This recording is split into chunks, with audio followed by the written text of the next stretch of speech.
अवध क्षेत्र के हमारे जानकार वरिष्ठ पत्रकार अरविंद जय तिलक जी का। सर, आपका स्वागत है। और बहराइच की नानपारा सीट से विधायक माधुरी वर्मा के बारे में इतने कयास लगाए जा रहे हैं कि सपा में शामिल हो सकती हैं। दूसरे चेहरे पर भी इस सीट पे देखा जाए तो वो दमखम भरते हैं कि हम जीत जाएंगे। मजबूत कौन दिखाई देता है आपको?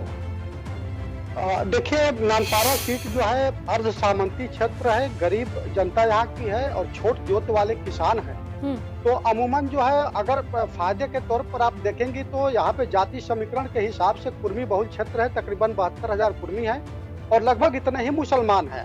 यही वजह रहा कि 2012 में जब आपने देखा कि कांग्रेस जो है चूंकि वहाँ पर माधुरी वर्मा को खड़ा की और जो है मुस्लिम वोट भी काफी तादाद में जो उनके साथ जुड़े, नतीजा वह जो है मैदान मारने में सफल रही। महत्वपूर्ण बात यह कि यहाँ पर समाजवादी पार्टी के लिए कभी जमीन उर्वर नहीं रही है। तो अगर माधुरी वर्मा अगर समाजवादी पार्टी में जाती हैं तो निसंदेह जो है वो जो वोटों का बंटवारा तो होगा ही। लेकिन यहाँ ध्यान देना होगा कि 2014 के बाद जिस तरह से यहाँ पर चाहे सेंट्रल गवर्नमेंट या इसके बाद 2017 के बाद जो स्टेट सरकार जो है यहाँ पे एक बेनिफिशियरी क्लास तैयार की है, जिसको जो है उज्ज्वला गैस भी मिला है, आवास मिला है, शौचालय मिला है। तो एक बहुत बड़ा तबका जो है कहीं ना कहीं जो है सरकार का मुरीद हुआ है, चाहे वो जाति धर्म से ऊपर उठ करके। महत्वपूर्ण बात यह कि 5 बार जो है 1977 से लेकर के अब तक भारतीय जनता पार्टी यहाँ पर जो है जीत चुकी है। तो मुख्यतः लड़ाई देखिए, चाहे वो सपा बनाम भाजपा हो या बसपा बनाम भाजपा हो, लेकिन अगर हकीकत अली अगर चुनाव बसपा से लड़ते हैं और माधुरी वर्मा सपा से लड़ती है तो निसंदेह जो है मुस्लिम मतों का बंटवारा होगा, जिसमें भारतीय जनता पार्टी को फायदा पुनः मिल सकता है। जी चलिए, आप हमारे साथ बने रहिए सर, क्योंकि हम फिर से आपसे जानकारी लेंगे। अब बारी उन मुद्दों की भी है जो कि आने वाले विधानसभा चुनाव में इस सीट पर अहम किरदार निभाने वाले हैं। पहला नानपारा सीट का बड़ा मुद्दा है बाढ़, जो हर साल कहर बरपाती है। किसानों को बड़ी नुकसान और परेशानी झेलनी होती है। दूसरा बड़ा मुद्दा है बेरोजगारी का। रोजगार के मौके ना होना लोगों को पलायन करने पर मजबूर करता है। तीसरा बड़ा मुद्दा है आवारा पशुओं का, जो खेती बाड़ी के लिए, किसानों के लिए सिरदर्द बने हुए हैं।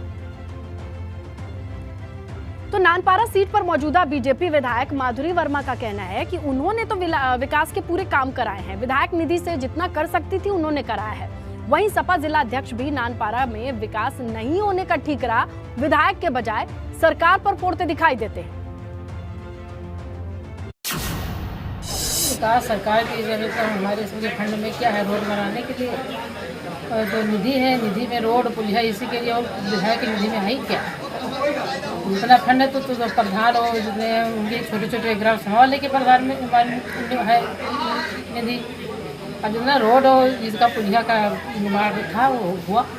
नानपारा सहित पूरे प्रदेश में कहीं पर कोई 4.5 साल में विकास का काम नहीं हुआ, और वो इसलिए नहीं हुआ कि विकास के लिए एक विजनरी चीफ मिनिस्टर की ज़रूरत होती है। विधायक की हैसियत नहीं है कि क्षेत्र का विकास कर पाए। बहराइच में नानपारा सहित किसी विधानसभा में कोई विकास का कार्य इस सरकार में नहीं हुआ है, क्योंकि इसके मुख्यमंत्री के पास विकास का कोई विजन ही नहीं है। लेकिन सत्ता का पत्ता क्या कहता है? बहराइच की नानपारा सीट पर हर उम्मीदवार की जीत और हार ये सत्ता का पत्ता ही तय करता है।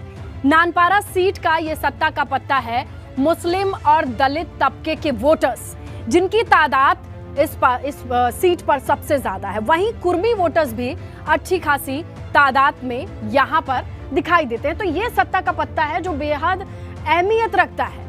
फिर से रुक करते हैं अवध क्षेत्र के जानकार वरिष्ठ पत्रकार अरविंद जय तिलक जी का। तो सर, जिस सीट पर जब हम बात करते हैं मुस्लिम दलित तबके के वोटर्स, जो कि यहाँ सत्ता का पत्ता दिखाई देते हैं, कुर्मी भी अच्छी तादाद में है जिसका आपने जिक्र किया, लेकिन और कौन से फैक्टर हैं जो आने वाले वक्त में आपको लगता है कि हावी हो सकते हैं?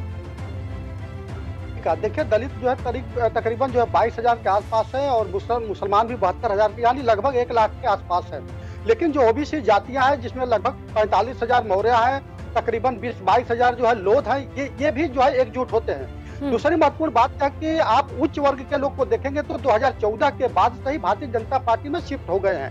तो आप चुनाव की स्थिति देखेंगे, हार और जीत के नतीजे में तो 10-12,000 14,000 का अंतर होता है। तो कहीं ना कहीं जो है ये जीत का जो है एक निर्णायक भूमिका में अपर कास्ट भी कहीं ना कहीं भूमिका निभाता है। दूसरी महत्वपूर्ण बात जो कि जहां तक सप्लीमेंट का बात है, तो आपने बिल्कुल सही कहा कि चूंकि नेपाल की तराई यानी नेपाल से 16 किलोमीटर दूर ही नानपारा है, तो एक बार जब नेपाल में पानी बहुत अधिक होता है तो इस बार आपने देखा कि किस तरह से रिकॉर्ड तोड़ बारिश थी और नानपारा जो एक मतलब कृषि प्रधान जो क्षेत्र है वहाँ पर पूरी तरह से किसानों के फसल बर्बाद हुआ। बिल्कुल उसको लेकर के कहीं ना कहीं जो है, लेकिन वो भौगोलिक परिस्थितियां उससे ज्यादा महत्वपूर्ण जो है, कई और अहम सवाल होते हैं जिसमें जातीय जो समीकरण है उसमें सबसे महत्वपूर्ण होते हैं। बिल्कुल तो बेशक जो है जी जी बिल्कुल। और बाढ़ ऐसा दर्द है जिस पर मरहम भी अगर कोई लगाता है तो लोगों का दिल जरूर पिघल जाता है। देखते हैं उसमें कामयाबी मिली है कि नहीं सत्ता पक्ष को।